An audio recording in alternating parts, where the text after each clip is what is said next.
capsicum গাছ, মরিচ গাছ, ক্যাপসিকাম গাছ, পুঁই গাছ,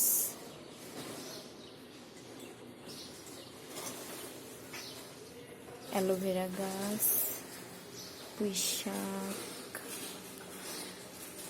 করলা গাছ,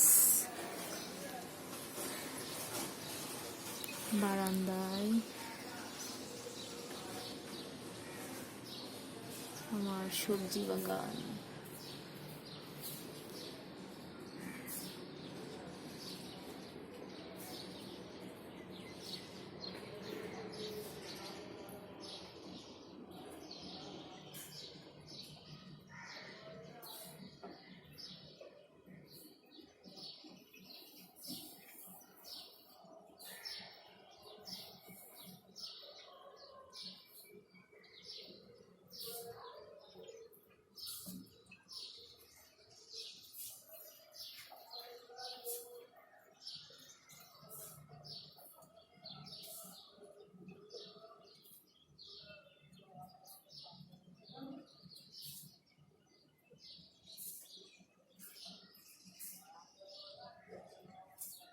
দেখুন পুঁই শাকের কত তাজা, কোনো রকম সার ছাড়া